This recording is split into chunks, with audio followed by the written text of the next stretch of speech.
Assalamualaikum sahabat bonsai setanah air. Jumpa kembali di channel Arah Bonsai, yaitu channel yang membagikan edukasi dan pengalaman tentang perawatan tanaman hias dan tanaman bonsai. Di video kali ini, saya akan bagikan edukasi perawatan dan penanggulangan serta pemberantasan hama atau kutu putih pada bonsai sancang mame berikut. Dan tahap-tahap edukasi yang ada di dalam video kali ini yaitu berupa pruning semua daun tanpa tersisa, pembersihan batang, cabang, dan ranting, serta penyiraman ranting dengan air yang sudah dicampur vitamin B1. Berikut saya jelaskan kondisi sancang mame berikut kenapa harus dipruning total. Bonsai sancang mame berikut sedikit bermasalah kondisinya karena daun di bagian mahkota kondisinya menguning serta ada beberapa yang mati ranting juga. Namun di dalam video saya akan bagikan cara-cara penanggulangan dan cara mengatasi supaya daun dan ranting aman kembali. Dan setelah saya cek di batang dan rantingnya, ada beberapa hama atau kutu putih yang menempel. Namun hal tersebut juga bisa menjadi penyebab salah satu kondisi sancang mame jadi daunnya menguning serta mati ranting. Dan faktor penyebab lainnya yaitu nutrisi di dalam pot sudah hampir habis. Jadi menyebabkan akar-akar kekurangan nutrisi sehingga nutrisi yang harusnya menuju ke daun tetapi stuck dan tidak teralirkan nutrisi sampai daun atau sampai pucuk. Dan penyebab lainnya yaitu curah hujan yang berlebihan dan menyebabkan akar-akar kekurangan oksigen serta air hujan yang berlebihan juga dapat merusak kondisi daun. Di musim seperti sekarang, curah hujannya sangat tinggi di tempat saya. Hampir tiap hari hujan lebat, sedangkan air hujan sendiri mengandung zat asam jadi sangat tidak bagus juga pada daun tersebut. Sebenarnya solusinya sangat mudah sebelum daun menguning. Apabila bonsai-bonsai yang kita miliki terkena air hujan, lebih bagusnya untuk penyiraman rutin pagi dan sore tetap dilakukan karena tujuannya untuk membilas daun-daun yang terkena air hujan dengan air sumur biasa. Namun karena saya telat dalam penanggulangannya, jadi saya lakukan cara lainnya yaitu dengan cara pruning semuanya dan perawatan khusus pada bonsai sancang mame tersebut. Dan seperti biasa, sebelum saya lanjutkan videonya, channel Arah Bonsai masih membutuhkan dukungan dari sahabat-sahabat semua. Jadi jangan lupa like dan subscribe channel Arah Bonsai supaya saya lebih semangat lagi dalam berbagi edukasi tentang dunia tanaman hias dan tanaman bonsai. Saya akan mulai edukasi di tahap yang pertama, yaitu saya akan melakukan pruning daun semuanya tanpa menyisakan satupun. Tujuannya supaya daun yang menguning tergantikan dengan tunas-tunas baru dengan kondisi sehat. Selain itu juga tujuannya supaya saya mudah dalam mengecek di bagian cabang dan ranting yang tertutup daun. Karena hama atau kutu putih sering menempel di cabang atau ranting yang tertutup oleh daun. Jadi dengan pruning daun semuanya, sebenarnya banyak juga manfaatnya. Berikut beberapa manfaat lain pruning daun total pada bonsai berikut. Pruning daun total juga merangsang tanaman menghasilkan tunas baru. Dan pruning daun total juga membentuk tanaman dan membantu menjaga bentuk dan ukuran tanaman, serta meningkatkan kesehatan tanaman dan menghilangkan daun yang sakit ataupun yang rusak. Dan manfaat yang terakhir, mengurangi risiko hama dengan cara menghilangkan daun yang terinfeksi. Bagi sahabat pemula di dunia bonsai, diharapkan waktu pruning full daun seperti di video berikut, usahakan gunakan gunting yang sesuai dengan ujung yang runcing dan tajam, supaya cabang atau ranting yang tidak perlu dipotong tidak ikut terpotong. Karena waktu pruning total semuanya, posisi daun bukan hanya di pucuk saja, tetapi ada beberapa daun yang tumbuh di beberapa bawah ranting sehingga harus sedikit hati-hati supaya ranting yang sehat tidak ikut terpotong. Dan pruning daun full semuanya memang memakan waktu. Apalagi apabila sahabat terlalu ragu atau terlalu khawatir takut cabang atau ranting sehat terpotong. Namun itu hal wajar karena waktu pruning daun total semuanya itu adalah kenikmatan untuk para pecinta bonsai sambil memperhatikan kondisi bonsai tersebut serta pengecekan total kondisi bagian ranting dalam yang selama ini tertutup oleh daun-daun yang rimbun. Pruning daun full berikut sebenarnya jarang saya lakukan pada bonsai sancang mame berikut. Saya hanya lakukan pruning total apabila kondisi bonsai sedang tidak baik-baik saja. Dan untuk pruning rutin mingguan, biasanya saya hanya pruning di bagian daun-daun yang tertentu atau di bagian yang perlu perimbunan dan pengecilan daun. Namun di musim penghujan seperti sekarang, sering-seringlah pruning per 1 minggu atau per 2 minggu karena musim penghujan, ranting dan daun rawan terkena dampaknya. Jadi, apabila bonsai sahabat miliki ada beberapa daun yang dikiranya kurang sehat, segeralah cek dan antisipasi secepat mungkin supaya tidak menyebabkan mati ranting seperti bonsai berikut yang saya miliki. Dan di musim hujan juga, pemerhatian suatu bonsai juga lebih diperhatikan lagi supaya tidak telat penanggulangannya apalagi terjadi kondisi yang tidak diinginkan. Dan apabila ada beberapa mati ranting, penanggulangannya yaitu sahabat segeralah potong sampai ketemu ranting yang hijau, dan juga supaya ranting yang mati atau kering tidak menjalar ke cabang atau ranting lainnya yang masih sehat. Biasanya, bagian mati ranting yang sering tidak terlihat di beberapa bagian yang tertutup daun. Apalagi bonsai sahabat miliki daun rimbun dan rapat. Sesekali di waktu sahabat menyiram tanaman, sahabat bisa tengok di bawah daun dan bagian cabang atau ranting. Apakah benar-benar kondisinya bagus atau sehat atau bermasalah? Karena saya sendiri sering kecolongan mati ranting pada bonsai yang saya miliki, yaitu kebanyakan di bagian yang tertutup daun yang aman dari sinar matahari. Jadi hama atau kutu putih sangat senang sekali karena tidak terkena sinar matahari langsung. Simak baik-baik video tahap pruning berikut dan jangan di skip, supaya sahabat pemula di dunia bonsai paham dan bisa mempraktekannya di bonsai sahabat miliki. Dan apabila sahabat kurang paham dan ingin menanyakan lebih detailnya, sahabat bisa tanyakan dan komen di kolom komentar. Saya sangat terbuka kepada siapapun karena suatu pengalaman itu lebih amanah apabila kita berbagi.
Berikut tampilan bonsai sansang mame setelah pruning daun selesai.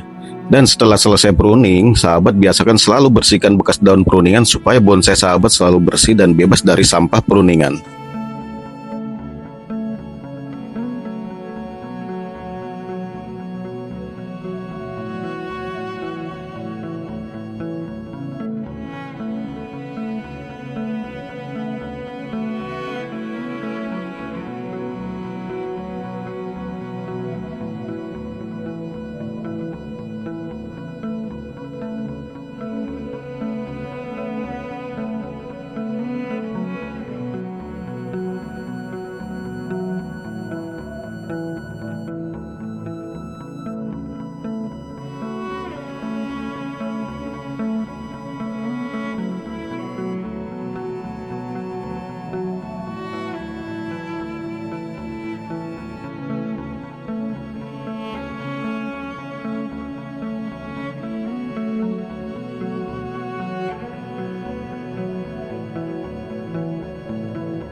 Di tahap selanjutnya, yaitu saya akan lakukan pembersihan dengan cara disikat secara merata di batang, cabang, dan ranting, supaya hama atau kutu putih yang menempel lepas dan bersih dari bonsai tersebut.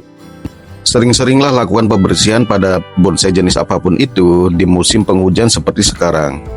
Bonsai sangat rawan terjangkit suatu penyakit dengan beberapa penyebab. Dalam pembersihan batang, cabang, dan ranting kali ini, mungkin saya sedikit menekan dan menambah tenaga waktu menggerakkan sikat tersebut. Karena biasanya hama yang sering menempel ke batang bonsai sansang bentuknya hampir menyerupai batang tersebut. Jadi kalau dilihat visual mata, kadang kita sering terlewat di waktu pembersihannya. Jadi sahabat usahakan harus teliti dan jeli dalam pembersihan batang, cabang, dan ranting supaya tidak ada hama yang terlewat waktu pembersihan.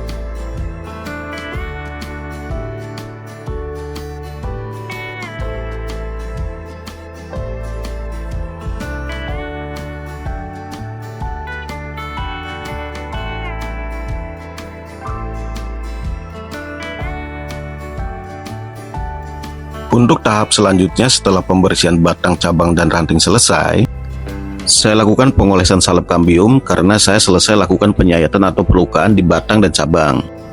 Tujuannya supaya tercipta karakter lebih tua lagi pada bonsai sansang mame berikut. Namun video pelukan atau penyayatan karakter bonsai tersebut saya tidak sempat ambil dokumentasinya. Mungkin sahabat bisa lihat cara-caranya di video saya yang sebelumnya. Dan setiap sahabat selesai penyayatan pada batang atau cabang, jangan lupa setelah selesai selalu mengoleskan salep kambium. Tujuannya supaya tidak terjadi pembusukan pada luka-luka sayat dan juga mempercepat proses penutupan kambium. Untuk salep kambium yang saya gunakan berikut, saya menggunakan merek F1 karena bagi saya jenis salep kambium berikut yang cocok bagi saya setelah saya mencoba berbagai jenis merek, namun perihal merek itu menurut selera masing-masing. Karena masing-masing pecinta bonsai tidak semuanya sama atau menggunakan merek yang sama. Sedangkan salep kambium sahabat bisa dapatkan di toko-toko tanaman atau toko-toko online. Dalam pengolesan salep kambium, usahakan rata dan tidak ada yang tertinggal. Karena takutnya batang atau cabang akan membusuk apabila terkena air hujan yang terus-menerus.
Dan di tahap yang terakhir, saya lakukan penyiraman yang sudah dicampur dengan vitamin B1. Karena setelah full pruning daun, biasanya suatu bonsai sering mengalami stres dan juga mencegah terjadinya mati ranting lagi. Setiap selesai perawatan per 2 atau 3 minggu, di akhir perawatan saya selalu menyiram dengan vitamin B1. Entah bonsai tersebut stres atau tidaknya setelah perawatan, namun saya selalu berjaga-jaga atau mencegah supaya bonsai tersebut tidak stres. Bagi saya, lebih baik mencegah daripada mengobati, karena apabila suatu tanaman hias atau bonsai mengalami stres, tidak semua pecinta bonsai tahu cara pengobatannya atau pencegahannya. Apalagi sahabat-sahabat pemula di dunia bonsai ataupun tanaman hias. Dan kasus-kasus tanaman hias atau bonsai yang tidak terselamatkan karena faktor stres, itu bukan sedikit. Biasanya penyebabnya karena kurang pemahaman tentang tanaman hias atau bonsai, serta kurangnya ketelitian dan merawat suatu tanaman hias atau bonsai jenis apapun itu. Jadi apabila sahabat kurang paham atau kurang pengalaman di dunia bonsai, sahabat bisa belajar ke teman-teman sahabat yang lebih paham tentang bonsai, ataupun sahabat bisa belajar lewat video-video edukasi tentang tanaman hias atau bonsai seperti yang selalu Ara Bonsai bagikan selama ini.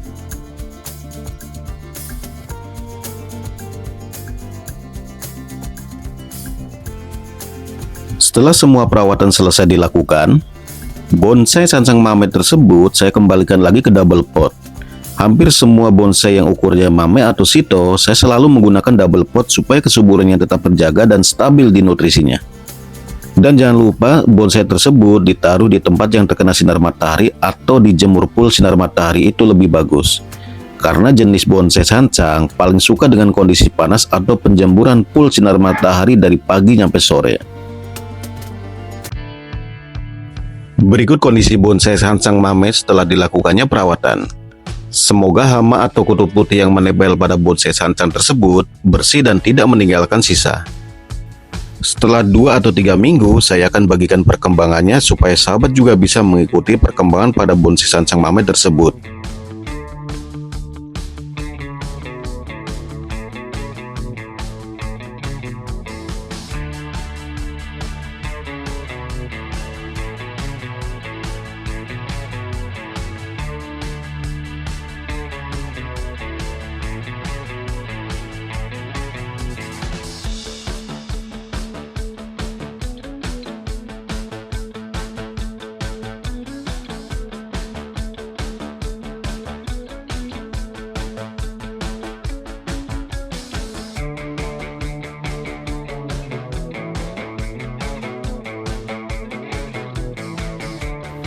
Terima kasih sudah menonton video edukasi yang channel Ara Bonsai bagikan.